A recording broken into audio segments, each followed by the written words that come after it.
A ver, yo les decía, queridos amigos, otra vez voy a ratificar lo que les estoy diciendo. Yo vengo a ser un facilitador. Ustedes tienen que, más bien, si pueden, pregúntenme. Me preguntaban si podían grabar. Claro que lo pueden grabar. Yo no tengo problema. Pero si creen que solamente va a entrar lo que yo digo, porque estamos equivocados. Yo intento resumir lo mejor que puedo, ¿no? Y eso hacemos todos. Pero ahí he visto ya el texto, por ejemplo. 100% va a entrar de lo que yo hable ahora, va a entrar dentro. Entonces nadie se puede quejar, esa partecita no dijo, yo ya lo advertí, ¿no? Si ustedes pueden cuestionarme, pues si no tendríamos que leer todo el texto, ¿no? Entonces no es lo correcto, ¿ya? Bien, vamos a hablar de lo que es la hernia. ¿Qué es hernia? Hernia se define como una protrusión, primero estamos hablando de hernia de la pared abdominal. Es una protrusión de un contenido abdominal a través de un orificio o una apertura anormal, ¿no? Eso es lo que es una hernia. Entonces es cualquier protrusión del contenido, pero ante una apertura anormal de la pared abdominal, en este caso la parte muscular. Obviamente, por su origen, pueden ser congénitas aquellas de nacimiento, ¿no? Nacer con una hernia. Se puede nacer con una hernia, ya van a ver algunas imágenes, incluso, ¿no? El eventrocele, por ejemplo, hay niños que al no haber formado bien, prácticamente las vísceras nacen afuera. Es una emergencia quirúrgica, ¿no? Pero eso es congénito. Otros niños nacen con hernias umbilicales, otros con hernias inguinales, congénitas, o sea, de nacimiento. Pero hay varias que se desarrollan tras haber nacido, con algunos condicionantes. Algunos dicen que el ser delgadito en estado de salud, ser gordito también.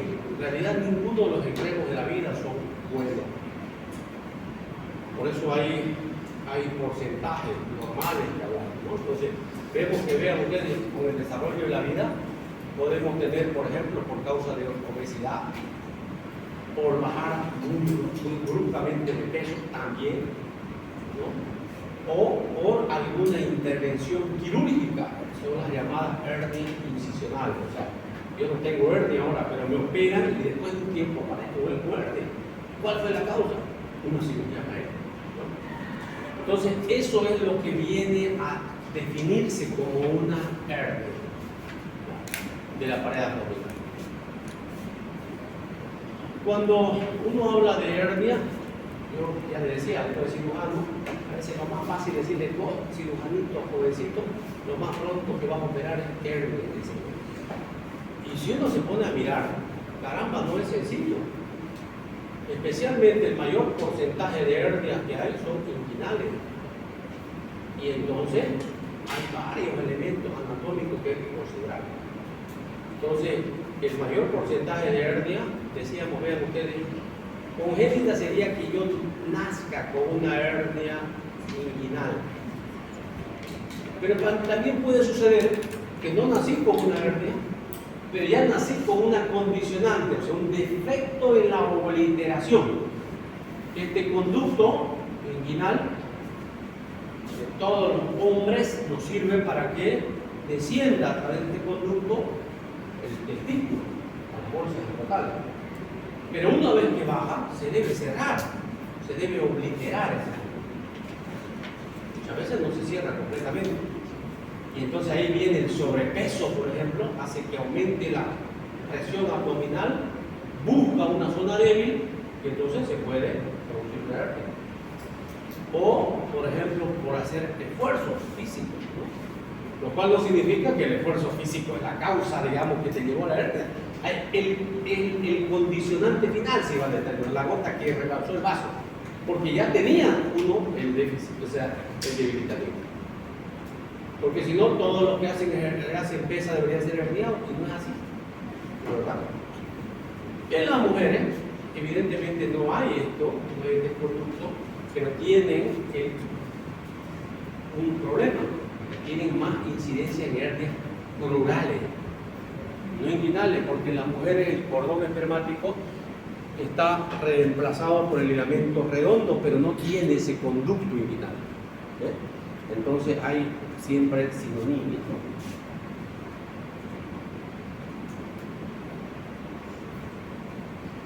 ¿Cómo podemos clasificar las hernias? Entonces, por su origen puede ser congénita, las que dijimos, de nacimiento, pueden ser adquiridas. Esta adquirida viene a ser cualquier persona que nació sin la hernia y en algún momento de la vida le aparece. Ejemplo, debilidad de la pared abdominal. Personas que nos vamos al otro extremo, no hacemos deporte, entonces tenemos una pared abdominal débil. O que engordaste mucho y después enflaqueciste, tu pared ha quedado débil. Entonces, debilidades de la pared abdominal. Otras causas son traumáticas. Ejemplo, alguien que sucede que todo en la vida tiene una razón de ser. ¿No han visto ustedes el guardabarro de la moto? Dice su nombre, guardabarro, ¿no? Le sacas eso y si hay barro se te va a venir el barro a la espalda, ¿no? Las personas que trabajan las famosas amoladoras, han visto para cortar a veces estos tipos de azulejo, mármol, también utilizan para cortar hierro. Las amoladoras vienen con un protector. ¿Y qué hace la mayoría de los trabajadores? Les estorba supuestamente a la visión y la sacan. Están trabajando y entonces hacen mucha fuerza y golpe. Y claro, el golpe ese rato no se nota, ¿no? Se de repente una herida, pero pudo haber roto fibras musculares y era dolorosa. Entonces, traumáticamente después puede tener una hernia. No la tenía, pero traumáticamente. Postquirúrgica es la que yo les decía, que tiene que ver con que me operaron de algo. Se calcula que el 10% de todos los pacientes operados hacen infección de la herida operatoria. 10%. Lo ideal era que no tengas, ¿no? Y de ese 10%, prácticamente más de la mitad de esos pacientes que se infectó la herida acaban teniendo hernias. ¿Por qué? Porque la infección se come también, pues, aparte de los tejidos, se come la sutura. Entonces, después de un tiempo acabamos teniendo hernias. Entonces, son postquirúrgicas. Y finalmente, estas peritoneos vaginales que en algunas señoritas o mujeres van a ver que debilidades del piso pélvico hace que emerjan algún tipo de hernia. Otra clasificación importante de las hernias, según su reducción, se clasifican en, esto es casi pregunta de examen siempre, ¿no? Pero ahora tomamos un examen de grado a alguien y uno le pregunta, dígame qué es una hernia estrangulada, ¿ves? Para que vean ustedes que necesita uno saber. Primera cosa, las hernias no duelen. No duelen. Si duele una hernia, ojo, está grave, se ha complicado. Por lo tanto, las hernias no duelen. Se ven nomás, pero no duelen. Entonces, según su reducción, las hernias se pueden clasificar en reductibles y no reductibles. Reductible significa una hernia que, si yo tengo así este anillo, digamos, que estoy poniendo, una hernia sería esa que salga reductible y se vuelva otra vez, se puede meter, o sea, se reduce. Eso es reductible, una hernia reductible. Y las no reductibles se vuelven a clasificar en dos, lo que son las atascadas y las estranguladas. Una atascada es que aquella hernia que sale no vuelve, pero no provoca ni dolor ni nada, solamente lo ves ahí. ¿Por qué? Se diferencia entre una atascada y una estrangulada, es que en la estrangulada hay alteración vascular, o sea, ya comprime tanto que necrosa, o sea, grita al paciente de dolor porque hay muerte, hay isquemia.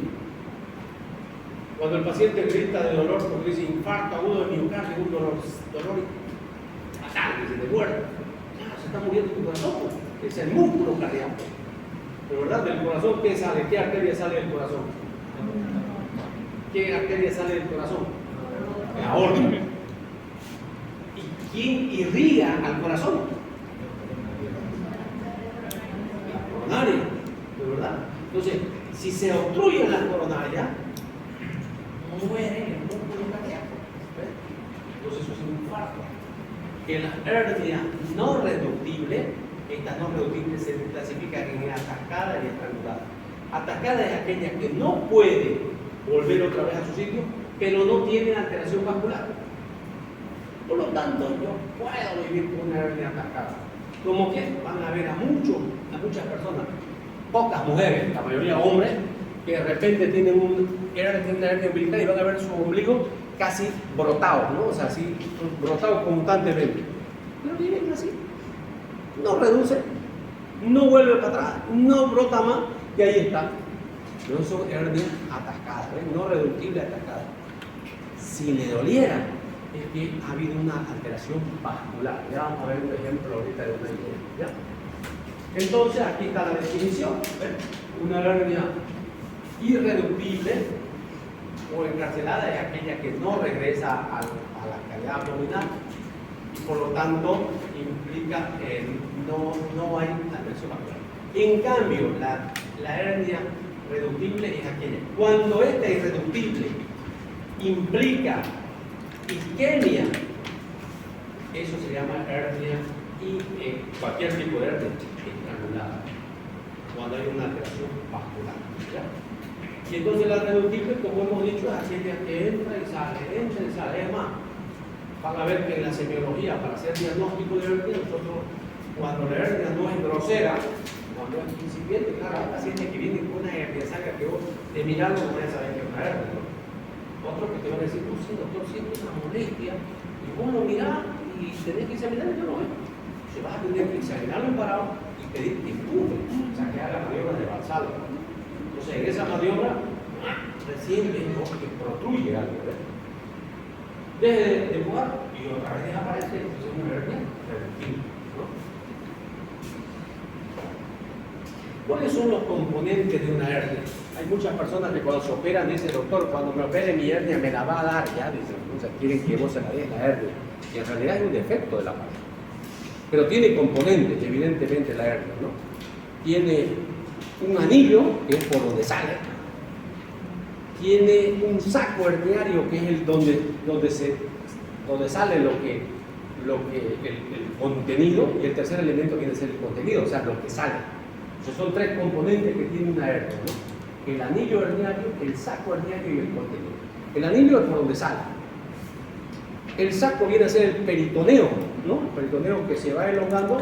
Entonces el saco va a ser, mientras más grande, significa que más tiempo tiene de hernia, ¿no? O sea, entonces el anillo es la parte más complicada de las hernias, porque mientras más fibroso, más pequeño, más peligroso. ¿Por qué? Porque sale a un anillo, sale a un contenido, entonces ahí se puede estrangular. Si el anillo es más grande, menos posibilidad de estrangulamiento, porque como va y vuelve, ¿no? Entonces, esos son los tres componentes: el anillo, el saco herniario y el contenido. El contenido herniario puede ser cualquier cosa de esta, depende de dónde esté la hernia. Por ejemplo, si es una hernia inguinal, si fuera una hernia inguinal, por ejemplo, a ver, izquierda, ¿no? O sea, porque el colon empieza, ¿no es verdad? Aquí el colon ascendente empieza el hilio terminal, entonces el colon ascendente, ¿no? Transverso, descendente. Si fuera una hernia inguinal izquierda, puede protruir el sigmoide, no nos olvidemos que es flácido y móvil. Entonces puede haber epiplon, que es la grasa, lo más común que sale es la grasa, puede haber intestino delgado, puede haber intestino grueso, muchas veces el apéndice puede salir, digamos, si fuera en el lado derecho. O sea, va a depender este contenido de cualquier cosa. Si es mujercita, puede ser, por ejemplo, la trompa, puede ser el ovario, que puede ser que salga como contenido, ¿no? Lo más común es el epílogo, o sea, la grasa que normalmente acompaña a los intestinos, eso es lo más común que sale como contenido del saco del contenido de la hernia, ¿no? Esto, por ejemplo, es un paciente que ha llegado a tener una hernia umbilical. Pero ¿qué característica le ven diferente de la piel del abdomen a la piel del ano? ¿Qué característica diferente le ven? Es peludo, ¿no? El paciente, pero aquí hay una característica que llama la atención. Está más rojo, ¿no lo ven más rojo? Entonces, ¿qué es lo que tiene el paciente? El paciente está con una hernia umbilical estrangulada. Porque una estrangulación, de acuerdo a los pasos, y eso es un diagnóstico diferencial, a veces cuando uno pasa de noche la materia, de repente va a hacer su provincia, y recuerdo, nos llegó un paciente que el colega lo vio seguramente así, colorado, lo vio rojo. ¿Cuál es la tetrada de Celso? Tumor, rubor, dolor, calor, ¿verdad? ¿Qué significa? Una infección. El coleguita lo vio así. ¿Qué creen que hizo? Anestesia local. Pensó que era un absceso umbilical, lo ordenó. ¿Qué salió? Contenido intestinal. Casi se muere, pues, ¿no? Tuvo que derivarlo urgente. Entonces, para que vean ustedes, hay que estar atentos. Semiológicamente, ¿qué dato yo debería preguntarle al paciente? ¿Usted tenía antes esto? ¿Sabe qué, doctor? Yo siempre me salía y me entraba una hernia. Desde ahora, porque para que llegue a cambiar el color son 6 horas, o sea, hasta que haya isquemia son 6 horas máximo que uno tiene para revertir o no. Desde que aparece el dolor hasta que se necrosa, máximo 6 horas. Puede ser un poquito más antes, pero a partir de 6 horas ya no vuelve para atrás, ya está necrosado. Entonces, miren ustedes, esto era una hernia umbilical estrangulada, ya con signos de infección, ¿no? Las hernias no son cirugía de emergencia, ninguna, a no ser que se estrangulen. Por eso la hernia, en la definición que le han enseñado a ustedes en cirugía 1, son cirugías electivas necesarias. Se deben operar. ¿Por qué? Por la posibilidad de que se puedan estrangular. Pero no son emergencias. Se convierte en una emergencia en este caso. O sea, yo puedo estar con una hernia umbilical y si quiero no me opero. ¿Sabes qué? Voy a fin de año, mediados de año voy a viajar y de repente a fin de año me opero. ¿Está bien? Perfecto. Yo soy médico. ¿Qué tengo que como médico decir? Cuidado que se te complique. Nada más. ¿Ves? El médico está para prevenir, no para forzar. ¿Podemos obligar? Mentira. ¿No? Entonces, pero si el paciente se estrangula, ¿qué le importa que sea carnaval o como matrimonio? Se va a hacer operar porque ya no tiene chance. Ya no tiene chance, ¿no? Entonces, una hernia estrangulada, que fue la que vimos, significa compromiso vascular. Esa es la diferencia fundamental entre una hernia estrangulada y una hernia atascada. Que la atascada no retrocede, no vuelve a atacar, pero no hay compromiso vascular. Entonces, si hay compromiso vascular, el paciente grita. Decía yo, cuando le mostré a la primera imagen, hablaba del porcentaje de hernias de la pared abdominal. Miren, 75% son hernias de la ingle. O sea, inguinoescrotales, inguinales, plurales, 75%. O sea, prácticamente 3/4 partes de todas las hernias son así. Hay un 10% de hernias incisionales. Se suman todavía a la de la ingle 6% de hernias femorales, por lo tanto estaríamos hablando casi del 80%, porque esto debería ser de la misma región. Las hernias umbilicales 3% y otros tipos de hernias 3%. Entre eso vamos a hablar ahora de hernias epigástricas, tenemos las hernias de Spiegel, tenemos otro tipo de hernias en menor importancia, pero existen. Aquí hay, por ejemplo, vean ustedes la diferencia. Esto, aquí están los componentes: el saco herniario, el contenido que es intestino, y aquí al fondo está su anillo. O sea, son los 3 elementos de una hernia. Esta es una hernia no complicada. Miren la diferencia de una hernia estrangulada. Se miren el color diferente del intestino, ¿no? Este paciente ya tiene necrosis, o sea, este paciente hizo una hernia inguinal, estrangulada. Decía yo, puede haber muchas cosas que salgan en los sacos herniarios, ¿no? O sea, otra vez, los anillos, el saco herniario que es el peritoneo y el contenido. En el contenido puede haber una hernia. Esta es una foto de un libro, pero yo les voy a mostrar en otra clase una foto real de un paciente que tenía hernia inguinoescrotal bilateral y nosotros le hicimos apendicectomía porque dentro del saco herniario estaba el apéndice, no estaba inflamado como en este caso, pero se lo sacamos haciendo un poco de repente de mano con los residentes que lo estaba haciendo y que para que aprendan un poquito también. ¿Hicimos algo mal?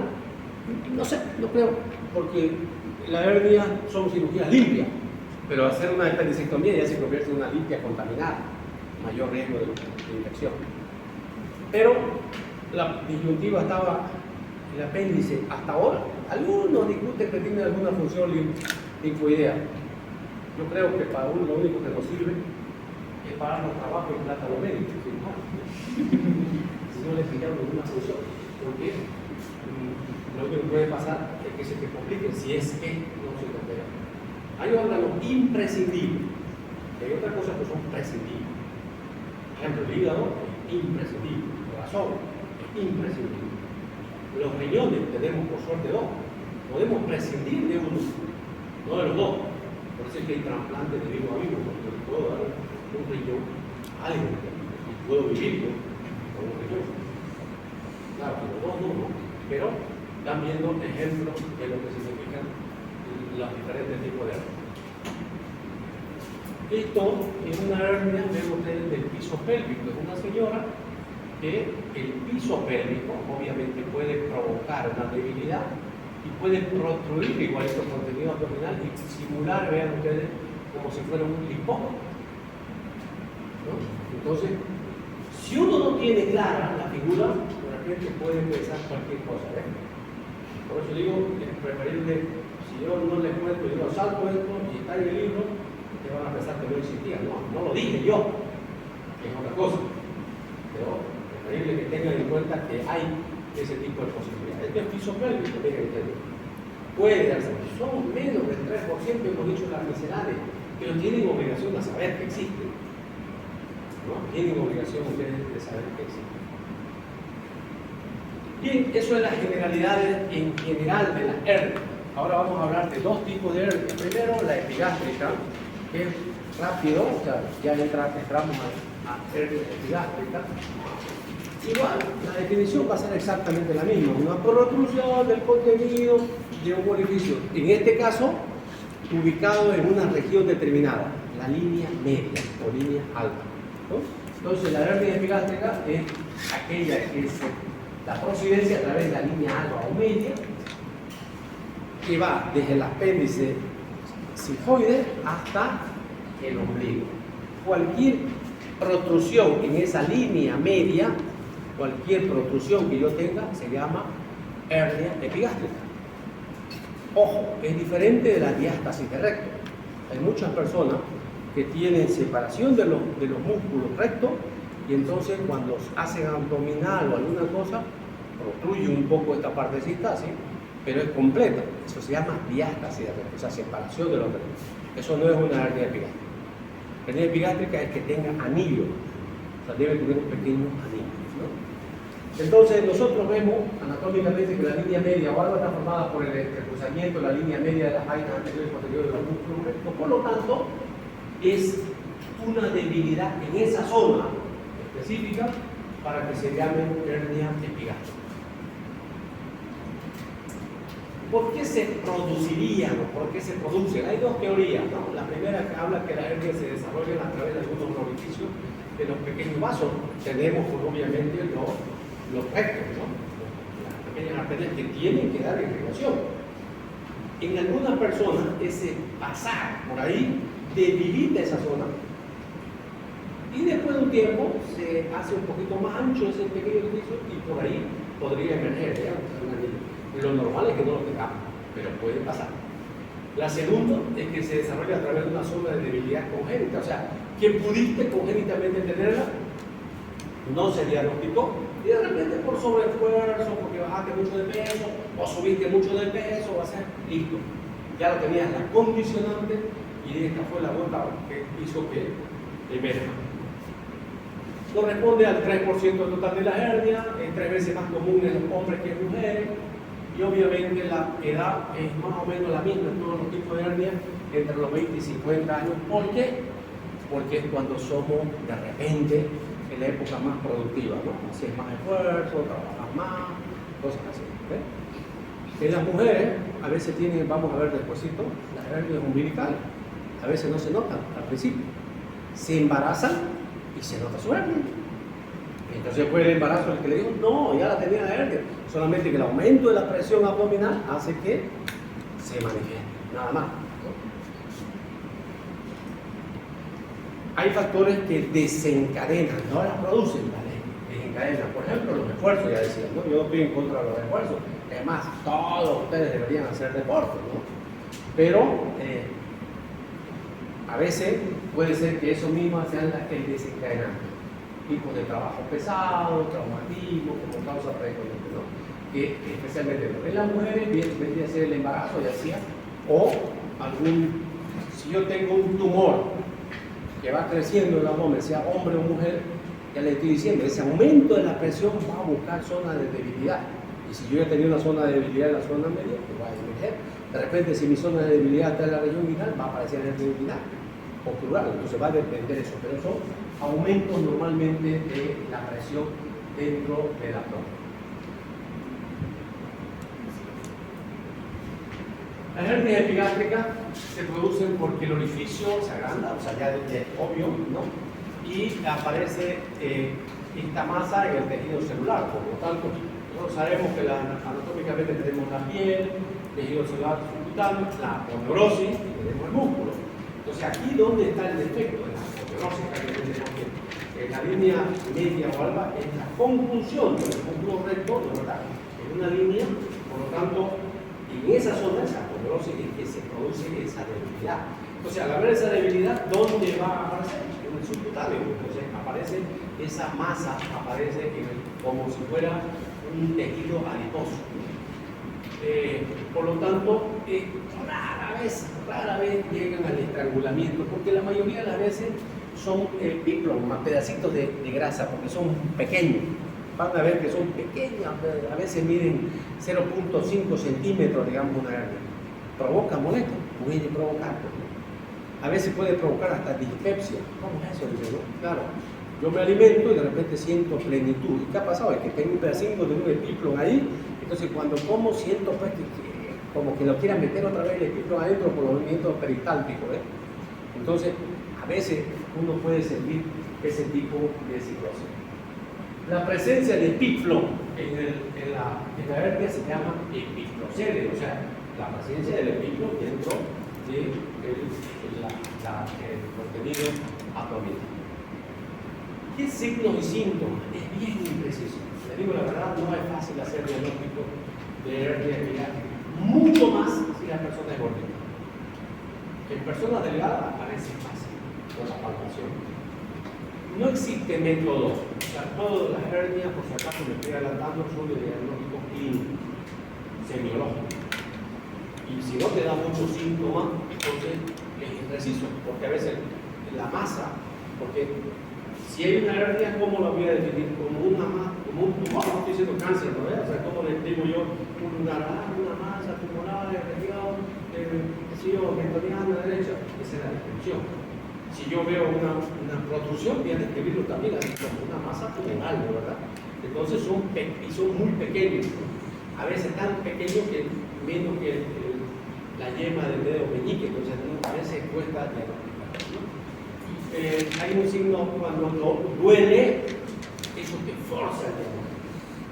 Yo he operado a veces, le voy a decir la verdad, sin haberla tocado la hernia. No la identifiqué clínicamente, pero al paciente le dolía.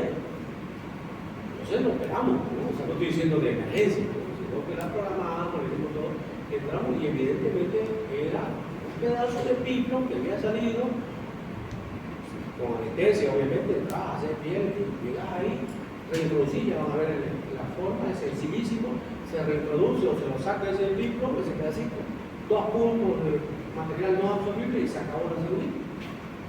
Y se acabó la molestia del paciente, ¿no? El paciente a veces no siempre es posible palpar. Este es un signo de la sintomatología, que es lo que yo les decía, el signo del Linden es que es un paciente de pie, o donde él te dice que está la masa, porque el paciente te dice, aquí la siento, y vos lo palpás y no lo sentís, digamos, ¿no? Entonces, ¿qué haces? Pones tu mano ahí, y le pedís que el paciente tosa, o sea, que haga, ¿no? Y entonces vas a sentir una vibración o trémulo, entonces hace fuerza el paciente, hace como que se mueva ahí, y entonces ese es el signo de Litten. Esto sirve para hernias, vuelvo a repetir, epigástricas. ¿Ya? Aquí más o menos algunos ejemplos de hernias, ¿no? De los tres tipos de hernia. Este sería una hernia umbilical, porque está en el ombligo. Entre el ombligo y el apéndice sigmoide, cualquier protrusión o masas es una hernia epigástrica. En este paciente se está notando muy bien porque lo ven ustedes delgadito, ¿no? Paciente delgado, por eso están viendo más o menos. Y esta es una hernia incisional. Corresponde a una apendicectomía. Cuando vos en niños, muchas incisiones se hacen pararectales. En mayores, siempre lo he hecho con Malburne o Roque para apendicectomía. Actualmente se hace mucho más laparoscópica. Entonces, igual, ¿no? Entonces, pero esto es una hernia incisional. Entonces, esta es la hernia epigástrica, umbilical y una hernia incisional. Ya, digamos, mostrada de otra manera, entonces aquí estamos viendo la hernia umbilical, la epigástrica y la incisional. No hay tratamiento médico. No hay tratamiento médico. Es quirúrgico. La hernia, al ser una debilidad, el tratamiento definitivo es quirúrgico. No existe la posibilidad de darle vitaminas ni nada. No va a mejorar. Cuando hablemos de hernia umbilicales, vamos a ver que en los niños, cuando nacen con una hernia umbilical, se debe esperar hasta los 3 años si no tienen complicaciones, porque existe la posibilidad de que vaya terminando de obliterar esa hernia. Pero pasan los 3 años, chao, es la única hernia que se espera. Si es umbilical y demás cosas, no hay vuelta. Diagnosticada, se opera. No de emergencia, vuelvo a ver. Entonces el tratamiento es quirúrgico, siempre, si ya la identificaste, tenés que operar, ¿no? Entonces, muchas veces mide menos de 1 centímetro, 0.5, y la reparación es sencilla. Identificada la hernia, se recibe el epíplomo y se hace material siempre para la hernioplastía, que viene a ser la cirugía, se utiliza material no absorbible. ¿Por qué? Porque no querés que se absorba. Ejemplo de material no absorbible. Hilo no absorbible, ¿qué cosa? Entre los hilos no absorbibles hay sintéticos y naturales, ¿no? ¿Cuál es el material sintético o natural, perdón, no absorbible? Un ejemplo, la seda, el algodón, ¿no? Entre los no absorbibles sintéticos, nylon, puede ser el Dexon, perdón, no el Dexon, el prolene, porque el Dexon es el polipropilene, ¿no? Perdón, el Dexon obriquil es el ácido poliglicólico y ese es un hilo absorbible a los 180 días, o sea, diferente que el cadmio, por ejemplo, se absorba en 20 días, pero el micril o el Dexon se absorbe en 180 días, son absorbibles. En hernioplastia para suturar no se puede utilizar, no se debe utilizar material absorbible, porque corre el riesgo que después, una vez que se absorba, otra vez se recidive. Entonces, la cirugía es relativamente sencilla. Miren ustedes acá, ¿no? Una incisión, aquí se la está haciendo un poco más grande en forma esquemática, pero esto es una hernia epigástrica. Esto es una hernia epigástrica. Ese pedacito de epíplomo que está afuera es la línea media, un plus recto, y lo único que consiste es resecar esto, que quede un orificio, y lo que hace es suturar 2 puntos normalmente y se acaba con cirugía, o sea, del anillo. Luego cerrar el celular cutáneo y cerrar la piel. Entonces no hay mucho misterio en ese punto. En ese otro 5%, 3% que hablábamos existen misceláneas, ¿no? Por ejemplo la hernia de Littler. La hernia de Littler en realidad es cuando el contenido, en este caso el contenido que está en la hernia, es intestino, pero no se mete completo el intestino, sino se mete una pared, en una parte de la pared, porque el intestino es como un tubo, ¿no? Entonces, es como si fuera esto mi camisa y esta partecita se metió a la hernia. Está pasando todo lo que ustedes quieran, entonces, en una parte que se puede, sí, en algún momento desglosar. Se llama como una hernia por pellizcamiento. Esas son misceláneas, porque normalmente se vende todo. En cambio, estos son, por eso les decía, de los menores porcentajes.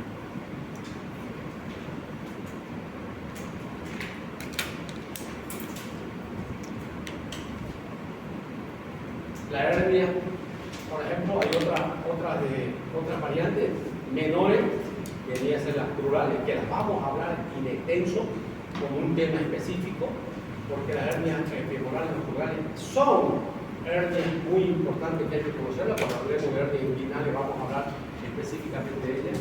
Esta es una variante, las hernias de Spiegel, vienen a ser es una hernia ventral a través de la línea semilunar, la línea donde la vaina de los músculos abdominales laterales se fusionan con el recto. Creo que estaba en uno de estos ejemplos. Acá está. Esta es la hernia de Spiegel. No está en la línea media, o sea, no es una epigástrica, no es una inguinal. Entonces, cuando tenés este tipo de situaciones, tenés que alertarte de que no es un lipoma, de tu cabeza o la situación anatómica es una posibilidad. ¿Es frecuente? No es frecuente. Yo como cirujano tengo casi 30 años. ¿Cuántas he operado de estas? Unas 3. Pero tenés que diagnosticarlas. Para operar tenés que diagnosticar, si no, no vas a operar nunca. ¿No? Entonces, ¿es probable? Es probable. Entonces, pero tiene esa salvedad de que es una... tiene que estar en esa situación, ¿no? Luego tenemos la hernia de Petit, que en realidad aparece más bien en la región lateral, o sea, lumbar. Igual, muchas veces se confunde fácilmente con lipomas, con algunas cosas, porque uno no lo tuvo en cuenta.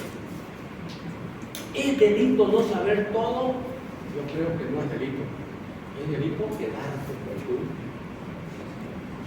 El otro día vimos qué pasa muchas veces en los exámenes, ¿no? Una señorita reprobó un examen de grado de medicina y uno piensa que la próxima vez que se presenta va a estar igual o más o menos así, ¿no? Pero yo creo que eso, vuelvo a repetir, ¿es delito aplazarse? No. El delito debería ser que vos repitas tu mismo error. Tienes que repitar y en el segundo examen sacó una nota. ¿Qué significó? Aprendió la lección, ¿no? Entonces, si uno no encuentra y no tiene duda en medicina, por favor, nunca sean soberbios. No lo saben, consulten a alguien que pueda saber. Peor en esta época. Ustedes con una foto en un ratillo solucionan. Yo les voy a contar una anécdota de la época cuando yo hice provincia. Yo estoy hablando fácilmente, casi hace 32 años, cuando yo fui a hacer provincia. Teníamos un libro de medicina interna así, de ese tamaño, ¿no? Porque no había internet, no había celular, y vos tenías que leer. Si me venía un paciente complicado, porque me decía, cuando vos hacías, ¿qué nos quedaba? Darle sintomático, algo, ¿no? Entonces yo le daba algo, no sabía qué tenía, y le daba, si yo, vitamina, alguna cosa, y le decía, por favor, vuelva mañana, quiero ver cómo le está yendo con esto. Y lo que hacía era estudiar. Ahora ustedes no te deberían tener ese problema, porque ustedes tienen la posibilidad incluso de la misma telemedicina. Si ustedes hasta con una llamada de video pueden, oye, amigo, entonces están quedando mal con el paciente. No, hay que sacarse ese estigma de creer que uno lo está haciendo mal. No, hay que olvidarse. Aquí más que nuestro ego está el bien del paciente. Ustedes, lo vuelvo a repetir, aprendamos a ser más o menos humilde. ¿Qué humilde llega más lejos? Ahí está bien ustedes un ejemplo de una hernia de Petit. Si uno no lo toma en cuenta, cualquiera podría pensar que es un lipoma. Pero si ya uno entiende que es la posibilidad, ahí está más claro. Puede ser en mujeres, como les decía, también puede haber debilidad del piso pélvico. No es lo común. 75 o 80% va a ser hernias inguinales. Pero yo no les puedo decir que es la única hernia que existe. Tienen que entender que existen otras posibilidades de hernia. Bien, vamos a la última parte del tema. No es que estemos avanzando rápido, sino que tenemos el tiempo suficiente. Vamos a hablar de hernia umbilical. ¿Ya? ¿Qué es una hernia umbilical? Igual, es una protrusión del contenido abdominal, en este caso, ¿a través de qué? Del anillo umbilical. ¿Qué es el anillo umbilical? Es un anillo que está formado por músculos que permite el paso del cordón umbilical. O sea, cuando uno está en el vientre, ¿de qué nos alimentamos? Nos alimentamos de la mamá. ¿A través de qué nos alimentamos? Del cordón umbilical, ¿no? Entonces, y eso es una vez que nacemos, ¿no? Ese anillo debe cerrarse. Si no se cierra, le estoy diciendo, naceríamos con una hernia umbilical congénita. Muchas veces no nacemos por la hernia, pero nacemos con una debilidad de la hernia. O sea, en concreto, no se cerró bien. Era necesario. Todos lo hemos tenido. Todos. Pero no todos tenemos hernia umbilical. Yo por suerte no tuve. ¿Ves? Pero existe la posibilidad de que uno pueda tener. Entonces, a través de eso, entonces, es que aparece de ese anillo, puede emerger una hernia umbilical. Lo normal es que se oblitera. Vamos a ver en quiénes es más frecuente. Niños afroamericanos, probablemente que tenga que ver con la nutrición de la mamá. Porque la madre, la naturaleza es tan perfecta que la madre le da todo, hasta lo que no tiene. Por eso es que la mamá aparece después, cuando tienen muchos hijos, aparecen con osteoporosis, aparecen con pérdida de dentadura, con muchas otras cosas, porque por más que tengan poco, le dan todo al niño. Entonces, si la mamá tampoco no comía y son de zonas así, pues seguramente el porcentaje va a ser mayor. Es más frecuente en niños prematuros, obviamente. ¿Por qué? Porque si a veces nosotros somos los culpables, ¿no? Ahora, con rarísimas excepciones, las mujeres quieren tener partos normales o naturales. Cuando la excepción es la cesárea, así debería ser. Ahora es la regla la cesárea. Y no le echo la culpa solamente a las mujeres, yo le echo la culpa también a nosotros médicos. Porque si es un parto normal, te puede llamar cualquier día, o no, de repente ahorita estoy pasando clases y si yo fuera ginecólogo o obstetra, de repente me va a llamar mi paciente ahora, de repente, ¿no? O de repente tengo una fiesta y me va a llamar en la noche. ¿Ves? Porque empezó. Más fácil es decirle, mira, tengo clase el día jueves, entonces te voy a operar el miércoles a las 8 de la mañana, la adelanto, ¿no? Por comodidad. Muchas veces genera que, hay niños muy prematuros, ¿no? Ahora hasta de 24 semanas, a veces ya gastando mucho dinero, sobreviven los niños. Antes era muerte segura, era el 7 mesino, era gran cosa. Pero nacen y vos vas a acabar operándolas porque no tuvieron el desarrollo completo. Mayor frecuencia en bebés prematuros. Es más frecuente en mujeres. Es más frecuente cuando hay obesidad y embarazos repetidos. Otra vez volvemos entonces a la falta de alimentación, pues mientras la madre no se termina de recuperar, el próximo que viene no está de todo también bien formado, ¿no? Puede estar asociado a algunas enfermedades raras, digamos, como algunas enfermedades como el Beckley-Wiedemann, el síndrome de Down, que ya sabemos que son patologías congénitas, y entonces podría ser que eso no determine ese tipo de patología. ¿Hay alguna sintomatología? No. ¿Qué es lo que llama la atención en la hernia umbilical? Es la masa. O sea, que en realidad el signo más importante va a ser la masa, el volumen que está en el ombligo, ¿no? O sea, prominente. En el adulto se puede asociar, por ejemplo, o sea, se incrementa la frecuencia por aumento de la presión abdominal, ya le decía, porque uno está obeso, en las mujeres el embarazo, en hombres y mujeres tumores abdominales, la ascitis en pacientes, por ejemplo, que tengan insuficiencia hepática, ¿no? Estreñimiento crónico. Van a ver que en personas mayores, especialmente los hombres, todo está compensado. Las mujeres tienen mayor propensión a veces a cáncer mamario, cáncer de cuello de cervix, y los hombres tenemos la próstata. Entonces, más o menos hace un equilibrio. Y en los hombres, la próstata que es un tumor benigno, al hipertrofiarse, hace que los hombres pujemos para orinar. Después de los 50 años, los hombres ya tenemos esa posibilidad. Y entonces, cada vez que orinamos, para orinar, igual que el estreñimiento, hace que aumente la presión intraabdominal y pueda desencadenarse hernia. ¿Fue la que provocó? No, desencadenó, porque ya tu debilidad la tenías. No todos los prostáticos acaban con hernia, pero hay esa posibilidad, ¿no? A la exploración se palpa obviamente el anillo, lo vas a poder palpar, incluso ahí vas a poder demostrar si es o no reductible o no reductible, porque si no es reductible no se va a reducir, ¿no? Pero en la mayoría de las veces sí lo logramos. Cuando la hernia se encarcela el triángulo, ahí hay cambio, ¿no? Hemos dicho que no hay síntomas ni signos diferentes, se complica y aparece. Vieron la primera imagen que mostrábamos, ese cambio de color, ¿no? Del hombre, entonces ya van a ver. Hay dolor, calor, tumor, porque se ha complicado. Pero eso no es lo típico, eso es lo atípico. Estos son diferentes formas en niños, miren, prácticamente translúcido. Entonces, y claro, ahí comete errores uno, ¿no? Si estamos diciendo que este bebé, por ejemplo, puede tener 2 meses, llora porque está con hambre, o le duele algo, o está sucio, entonces, propio. ¿Qué hace la mayoría de las veces la gente? Le mete algo ahí, le mete un algodón o alguna cosa para que no brote. ¿Qué estás haciendo? No le estás permitiendo que vaya cerrándose de todo. Entonces, ¿qué se debe hacer en esos casos? Lo que hiciste la posibilidad.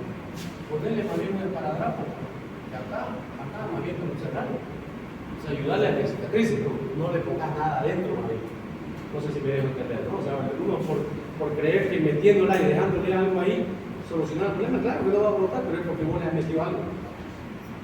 Entonces, lo que queremos es más bien que se afronte. Eso debería ser, vuelvo a repetir, máximo hasta los 30. En varones, así puede pasar una hernia pequeñita, convertirse en qué? Una hernia umbilical pequeña se puede convertir. ¿Por qué? Pero ustedes me dirán, más parece una epigástrica. No, es una hernia umbilical que el saco ha ido descolando y ha hecho todo esto. Y entonces protruye. El saco viene a ser, por el contenido del mismo, es casi como en un río. O sea, vos le pones un líquido y después se va a ir para donde le dé la gana del líquido. Entonces esto se podría haber venido al lado derecho, al lado izquierdo, para abajo, o ahí mismo. Hay diferentes cosas, pero es una hernia umbilical. Entonces el diagnóstico es clínico. ¿Puedo pedir una ecografía? Seguramente puedo pedir una ecografía como diagnóstico diferencial. Pero lo importante es que vos sepas, ¿no? O sea, lo eché, lo paré, lo veas, digamos, si reduce, no reduce, si identificás la discusión es clínico el diagnóstico, ¿no? En algunas situaciones se podés hacer algunos estudios, pero normalmente el diagnóstico es clínico, no el psicológico. Las hernias umbilicales pueden presentarse en 3 épocas de la vida: recién nacido, que tendría que ser la congénita, en el niño o en el adulto, ¿no? El resultado de una falla de función de la vaina de los restos, como ya dijimos, por una vez nacido. La gran mayoría de las hernias umbilicales cierran espontáneamente ante los 2 o 3 primeros años. Por lo tanto, una hernia umbilical en un recién nacido no es necesariamente quirúrgica. No tenés que hacer nada, ni soldar, ni nada. Si podés evitar que llore las veces que pudiera, ¿no? Los niños lloran, ya le he dicho, por hambre, porque les duele algo, o porque están sucios. Si evitas esas 3 cosas, de repente no va a llorar casi tanto, ¿no? Entonces, pero podrías más o menos evitar eso. Entonces, y solamente pasa esos tiempos, ya está. Ya no hay más. Tienes que pensar en operar. Eso es lo que esto ya no es una hernia umbilical, esto es un farocele, ¿no? Esto es una emergencia. Nace así e inmediatamente tenés que entrar a operarlo porque tiene un defecto congénito de la pared abdominal. Entonces hay que operarlo, hay que arreglarlo. Eso no es una hernia umbilical.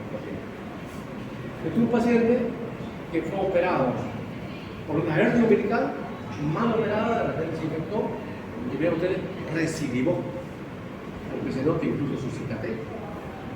Entonces, esta es una hernia incisional sobre una hernia umbilical previamente operada. Se puede recibir. Y obvio, a una persona que lo operaste y se complica, no va a querer volver con vos. Esa es una de las cosas que la mayoría de los médicos a veces asumimos, ¿no? Dice, todos mis pacientes van bien, dice, ¿no? A todos los trato bien. A ver, yo les pregunto a ustedes, si yo les hago un mal tratamiento, ¿será que van a volver conmigo? Lo más probable no. A no ser que no sea el único del pueblo, digamos, ¿no? Y si tienen otra opción y están pagando, ¿para qué ni loco que vuelva? Pues, ¿no? Se van de otro. Entonces, vean ustedes, si uno quiere hacer trabajo de investigación, no significa que el que no volvió estuvo bien.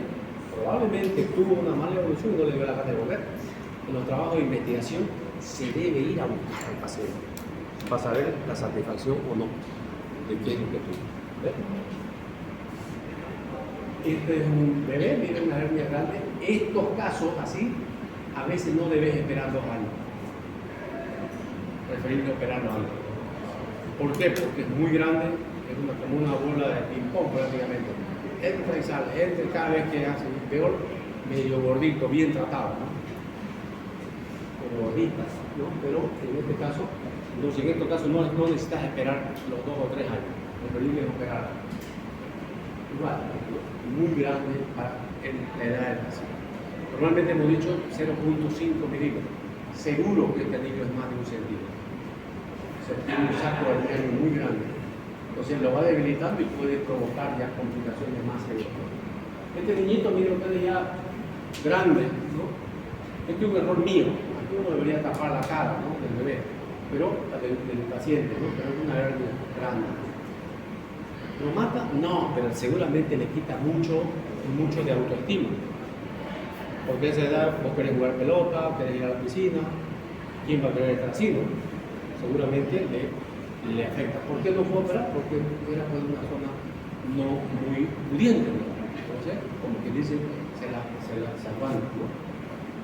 Entonces, antes de los 3 años, como dijimos, ¿en qué caso debemos operar? Cuando hay una úlcera del intestino que se puede encarcelar, cuando el paciente presenta, podríamos llamarla hernia de ping-pong, como le mostré a esa niñita, muy grande, o sea, nunca entra prácticamente para afuera, o sea, medio la metemos, o sea, se rebota, ¿no?